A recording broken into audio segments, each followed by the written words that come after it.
Olá, irmãos, paz do Senhor. Vamos fazer mais um vídeo sobre o anticristo. Nós já fizemos o primeiro vídeo e temos visto aí que muitos caçadores de anticristo estão pela internet. Eu resolvi fazer mais esse vídeo, como já havia prometido, aprofundaria um pouco mais o assunto. Então, já falamos sobre um pouquinho, dei uma introdução sobre quem é o anticristo. Você que já viu o vídeo anterior. E agora vamos aprofundar um pouquinho mais, como prometido. E de onde vem o anticristo? A gente sempre se pergunta, como é que surge essa figura. Então, há duas vertentes agora, que tem aí surgido entre os estudiosos, que uma vertente mais antiga, que é a vertente que vem de Roma, uma vertente mais recente, que vem do Oriente Médio. E essa vertente mais recente que vem do Oriente Médio não é tão recente assim. Para quem acompanha os textos bíblicos, sempre achou um pouco estranho, o anticristo romano, vindo de Roma, sendo um papa, alguém ligado à Igreja Católica. Por quê? Porque nunca se encaixou perfeitamente dentro do que diz a Escritura, dentro daquilo que os profetas, a lei, os profetas e o livro de Salmos sempre apontou. Então, há essa dificuldade do anticristo vindo de Roma, o anticristo de Roma papal. E dentro da vertente que considera o Oriente Médio como o ponto de partida, dessa figura polêmica que é o anticristo, a gente tem como um fundamento dentro do texto bíblico, dentro dos profetas, uma base mais alicerçada. Então, vamos fazer essa ligação. Quem se recorda do primeiro vídeo vai identificar algumas figuras que a gente já elimina de cara. O Obama, não tem como ser o Obama, porque dentro do padrão bíblico profético não se encaixa. O Vladimir Putin também, da mesma forma, não se encaixa dentro do padrão bíblico. E alguém aí que mais tinha um potencialzinho aí seria o Tayyip Erdogan, mas também não se encaixa dentro do que a profecia diz. Então esses três a gente pode eliminar com bastante tranquilidade, mas aí continua a pergunta: quem é essa figura? Quem é esse personagem tão falado, tão questionado, que assume aí um papel de liderança mundial? A gente já falou isso no primeiro vídeo, mas vamos falar mais um pouquinho. Eu vou aprofundar mais. Você que assistiu o primeiro vídeo, assiste lá novamente. Se não assistiu, assiste de novo. Já assistiu. Então, mas agora a gente vai aprofundar um pouquinho mais. Então, quem é? Então, você tem um livro de Daniel, capítulo 8. Eu fiz uns destaques, uns highlights para você identificar um pouco melhor, Lá em Daniel capítulo 8, verso 23, se levantará um rei feroz de semblante e será entendido em adivinhações. Eu separei aí, fiz o destaque, esse highlight aí no texto, em todos esses textos, que é para dar tempo de você ler bem e aproveitar e acrescentar no seu estudo, que a intenção é fazer você despertar o teu coração para o estudo da palavra de Deus. Então, será entendido em adivinhações. O que é adivinhações? É enigma mesmo, mas tem uma tradução, no sentido mais amplo, que é em questões difíceis. Essa é a tradução: enigmas e questões difíceis. Então, o que significa esse enigma e essa questão difícil? Você tem que olhar um pouquinho na palavra anterior, que é entendido. Esse entendido significa considerar. Ou seja, ele é uma pessoa que entende, ele considera muito bem as questões difíceis. Ou seja, ele tem um perfil de resolver problemas difíceis. Essa é a questão quando você entende a tradução das palavras do original, onde Daniel escreve. Então, assim, ele é um rei feroz, de semblante feroz, e é especialista em resolver questões difíceis. Então você já começa a eliminar muita gente nesse texto. E depois tem o verso do capítulo 11, verso 21. Ele é um homem vil. Em algumas traduções, essa palavra vil ela tem como Belial. Então você já entende alguma coisa. A gente vai falar um pouquinho mais para frente, agora nesse mesmo vídeo mais para frente, um pouquinho sobre alguns nomes relacionados ao anticristo, porque a gente precisa entender exatamente o que está falando. No vídeo anterior a gente já falou sobre não tinham dado dignidade real, ou seja, de direito a governar. Ele é um homem vil e ele não tem essa dignidade real. Então ele não tem esse direito a governar, mas ele virá caladamente, tomará o reino com engano, ou seja, ele vai vir com uma intriga, com coisas escondidas, e tomará o reino com engano. O que é esse engano? Na tradução, o engano significa algo como promessas falsas. E você precisa conhecer um pouquinho sobre Antíoco Epifânio para entender. O que ele faz, Antíoco Epifânio? Ele promete muitas coisas, coisas falsas. Então ele toma o reino assim, com promessas falsas, com engano. E é isso que faz. A tradição diz, né, os historiadores levantam a questão de Antíoco Epifânio, que ele fazia promessas aos pobres. Ele fazia promessas de melhorar a vida dos pobres. Isso, ou seja, ele enganava as pessoas e as pessoas iam apoiando ele. Então ele tomou o reino com engano dessa maneira. E tem o texto de Daniel capítulo 11 no verso 23, se tornará forte com pouca gente. Olha só, a gente já falou do engano, usará de engano, você já entendeu. Então se tornará forte com pouca gente. Isso mostra claramente que ele é pequeno. Isso está confirmado em Obadias. Eu coloquei o texto aí de Obadias, e eis que te farei pequeno entre as nações e será muito desprezado, né? Então a gente vai falar sobre um pouquinho de Obadias também mais para frente, mas eu quis confirmar aqui o verso de Daniel com esse verso de Obadias. Então ele será muito desprezado. Ele é pequeno entre as nações e é uma pessoa que não tem uma consideração entre os líderes, entre os governantes. Então essas passagens já eliminam muitos dos prováveis candidatos que nós temos visto aí nas mídias sociais. Então esses textos eles estão sendo desconsiderados para essas pessoas que acabam elegendo anticristos. Então a gente precisa olhar mais para a palavra, entendeu? E outra coisa muito interessante que eu quero ressaltar no verso 37 do capítulo 11, que há uma má interpretação também. Eu aqui não vou dizer que há um erro, mas eu acho que falta uma amplitude de interpretação. Estão muito focados em coisas pequenas e acabam esquecendo. No próprio, se você ler o texto com muita calma, esse verso 37 do capítulo 11, você vai entender que tem algo ali muito simples. Eu vou ler o texto com calma para você e você vai compreender. Ó. Não terá respeito aos deuses de seus pais, nem ao desejo de mulheres, nem a qualquer deus, porque sobretudo se engrandecerá. O que está dizendo aqui? Que ele não terá respeito aos deuses e nem ao desejo das mulheres. O que é isso? Ele não vai ter respeito ao desejo das mulheres. E não vai ter respeito a qualquer deus. Não estou dizendo que ele não vai ser um homossexual. Pode ser um homossexual. Mas o que o texto está dizendo aqui é que ele não tem respeito pelo desejo das mulheres, assim como ele não tem respeito pelos deuses de seus pais e respeito a qualquer deus. Então é isso que está dizendo aqui. E quanto a isso, quando a gente olha dessa forma, o que a gente enxerga? A gente enxerga que tem uma religião que não tem respeito ao desejo das mulheres.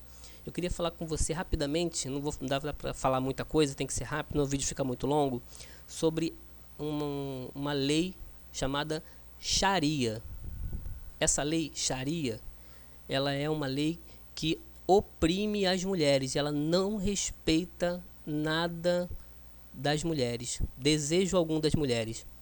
E isso é uma coisa muito grave. É quando você considera a interpretação do texto como respeito aos deuses de seus pais, respeito aos desejos da mulher e de qualquer outro deus. Então é isso que eu entendo que falta nas interpretações, algo mais amplo, falta uma amplitude melhor na interpretação. Então fica muito claro que falta alguma coisa. Então eu acho que essa parte do quem é o anticristo a gente já deu uma passada boa, e eu quero passar para uma outra parte aqui agora, né, que diz respeito de fato de onde vem o anticristo. Então, para você entender, já temos aí um perfil, né, do anticristo, sobre quem ele é, um perfil dele. Então agora a gente vai ver de onde vem o anticristo. E é preciso entender os títulos que o anticristo tem. Isso a gente vai olhar para esses profetas, os profetas menores. Isso mesmo, os profetas menores. Você vai ter que entender e ler profeta menor, porque a eles foram revelados os mistérios do tempo do fim. E é isso que fala em Apocalipse, quando toca a sétima trombeta, o que foi revelado aos seus santos, os profetas. Então olha como é que está linkado. Então eu queria só adiantar, não, o vídeo fica muito longo, não vou ser falar muita coisa, porque senão o vídeo fica muito longo, e a gente vai aprofundando e também fazendo você estudar o texto. Eu quero dizer que Daniel já mostra que ele é o chifre pequeno, que ele é o homem vil, né? Obadias também mostra que ele é o chifre pequeno. A gente já leu o texto, mas eu coloquei aqui novamente, fiz um highlight ali para você acompanhar. Te farei pequeno. Então, Obadias e Daniel falam sobre o chifre pequeno. Naum também fala sobre os príncipes, e Abacuque também. Então, já mostrando que já os 3 profetas menores, né, de Obadias, Naum, esses 3 profetas menores, Obadias, Naum e Abacuque, apontam, né, para a mesma visão de Daniel, né? Todos eles apontam para a mesma visão de Daniel, mas eles têm cada um tem uma maneira diferente de chamar o anticristo, né? Essa figura, né, obscura na história da humanidade. Então você consegue entender que Obadias já também faz a mesma referência a Daniel, de chifre pequeno, ou seja, ele é pequeno entre as nações, né? Naum e Abacuque também fazem referência aos príncipes. E nós temos Amós, também Obadias, mas Amós já chamando ele de rei de Edom. E esse texto de Amós é muito interessante. Eu fiz aqui alguns highlights desse texto, destacando para que você entenda algumas coisas escritas no Novo Testamento que você talvez não tenha passado desapercebido, né? Então, quando tanto Obadias também fala do rei de Edom, né? Fala de Edom. Então, você lendo Obadias, é pequenininho, curtinho esse livro do profeta Obadias, um livro muito interessante. Você lê ele rapidinho, você vai ver que ele está falando de Edom.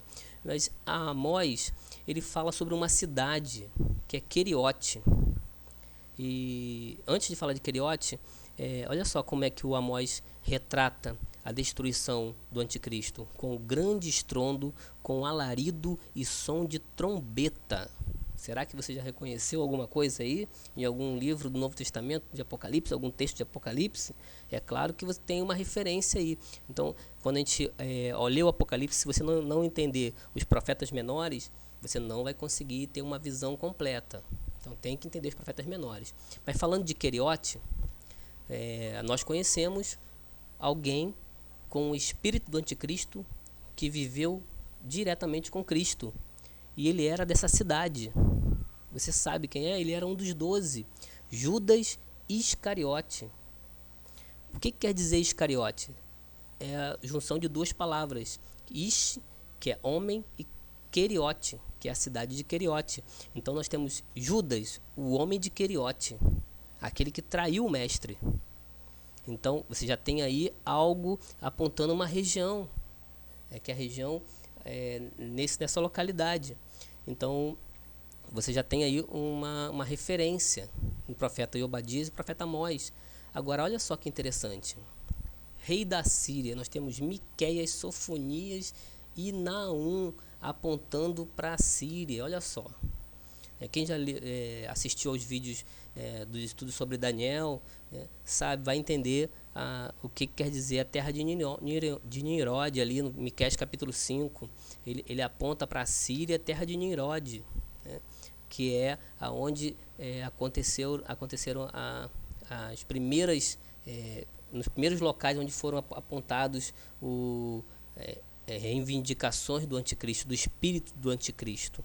Então você tem em Naum como conselheiro de Belial, rei da Síria, e tem uma coisa muito interessante que eu vou mencionar para você aqui também rapidamente. Não dá para aprofundar muito, senão o vídeo fica muito longo, mas a gente vai, à medida que forem surgindo os comentários e as dúvidas e as perguntas, a gente vai respondendo com muita atenção, com muito carinho. Então quando você olha para a localidade, você já vê que é a Síria, que é nessa região. Então O profeta Naum chama ele de conselheiro de Belial, rei da Síria. Então, quando a gente aponta aqui mais uma vez para Naum, como Belial, e Abacuque, o que ajunta as nações. Olha só, é Abacuque que aponta, aquele que ajunta a si todas as nações e congrega a si todos os povos. Ou seja, ele vai se ajuntar as nações e congregar para ele esses povos para pelejar contra os santos do Senhor. Então eu separei aqui alguns highlights. Conselheiro de Belial, em algumas traduções está como homem vil, né? Mas também pode, em alguns textos, no texto de Naum, está como Belial mesmo, conselheiro de Belial. E tem uma citação em Naum. Naum é um profeta muito forte sobre o anticristo. E ele fala algo no verso 19 que é muito forte. Ele diz assim, ó, não há cura para a tua ferida. Será que você lembra alguma coisa de Apocalipse? Não há cura para a tua ferida? A ferida mortal? A chaga mortal? É em Naum que você vai conseguir interpretar o que acontece quando você entende quais são os reinos, na sequência dos reinos. Você tem na estátua Babilônia, Medo-Persa, Grécia, Roma. E você tem aí os reinos, você tem o Egito, a Síria antes de Babilônia. Então depois a gente vai aprofundar um pouco mais, e eu queria que você prestasse atenção nesses profetas. Todos eles falam de localidade. A gente não pode ignorar as regiões, a gente não pode ignorar a localidade onde está apontando essas revelações proféticas sobre a região do anticristo. Então, a gente não pode desconsiderar. Fala sobre o norte. Nós temos que prestar atenção no Sofonias, que diz assim, ó, estenderá também a sua mão contra o norte e destruirá a Síria. Fará de Nínive uma assolação, terra seca como o deserto. Isso não se cumpriu ainda, porque hoje a cidade de Nínive é a atual cidade de Mossul, onde está o ISIS. Então essa profecia de Sofonias, ela não se cumpriu.